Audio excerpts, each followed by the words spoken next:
এমন না টাকা ওইদিকে একটু হাসো।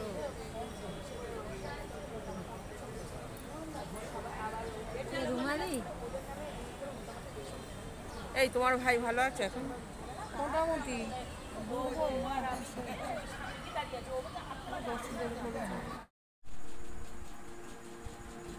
নমস্কার বন্ধুরা, আমি কৃষ্ণা বৈশাখী। আজকে আমি 3টে জিনিস তৈরি করব। এইটা হচ্ছে গোলাপ জাম করব। গোলাপ জামের জন্য আমি এখানে আটা নিয়েছি, এই কাপটার মাপেই 1 কাপ আটা নিয়েছি আর 1 কাপ গুঁড়ো দুধ নিয়েছি। আর এটা আমি এই দুধটা দিয়ে আমি দই পাতবো, আজকে টক দই। এখান থেকে দুধ নিয়ে আমি এই গোলাপ জাম তৈরি করার জন্য এটা আটাটা মেখে নিয়েছি। এখানে আমার 3 চামচের মতন দুধ লেগেছে। আর আমি এটা মেখেছি ঘি দিয়ে, আর একটু সামান্য খাওয়ার সোডা দিয়েছি। আর এখন এটা ভেজে নিয়ে এই চিনিটা দিয়ে আমি শিরা তৈরি করব।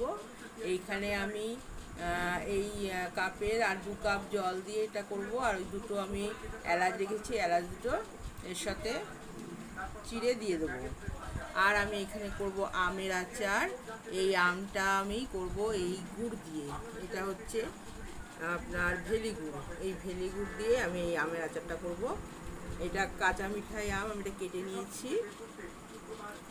এখন আমি তৈরি করব, আগে আমি এটা ভেজে নেব, ভেজে নিয়ে এটা তৈরি করে তারপরে আমি আমের আচারটা করব, আর শেষে আমি দইটা করব।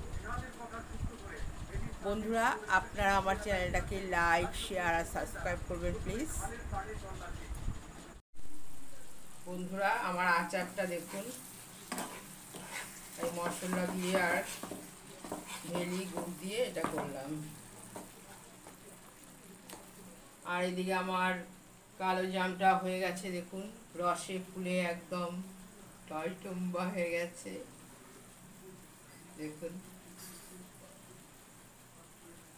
এবার আমি আচারটা নামিয়ে এবার আমি দুধ জাল দিয়ে দইটা করতে থাকবো। আচারটা এবার নামিয়ে নেব।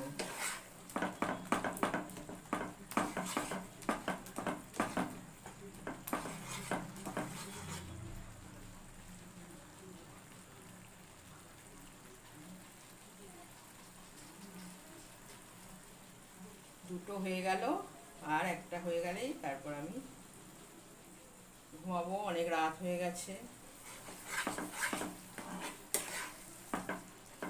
খুব সুন্দর হয়েছে আচারটা।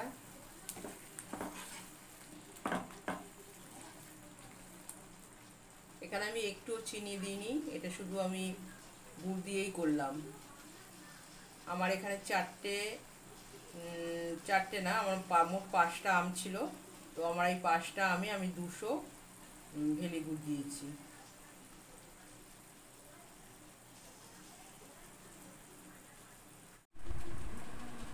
এই দেখুন বন্ধুরা, আমার আচার তৈরি হয়ে গেছে। এই একটা আমের আচার, এটা আমি গুড় দিয়ে করেছি, আর এটা আমি চিনি দিয়ে করেছি। গুড়ের আচারটা একরকম কালার হয়েছে, অপূর্ব দেখতে হয়েছে, দেখুন কালারটা।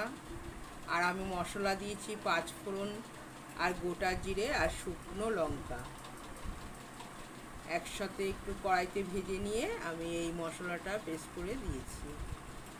আর এখানে দেখুন আমার একদম রসে টইটুম্বার হয়ে গেছে। বেশি হয়নি, আমি অল্প করেই করেছি। 8টার মতন হয়েছে আমার। এই দেখুন একদম রসে ভিজে গেছে, ফুলে গেছে একদম।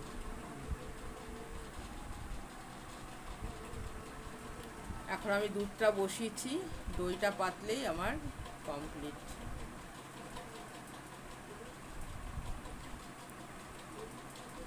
দেখুন গোলাপ জামগুলো কি দারুণ হয়েছে দেখতে,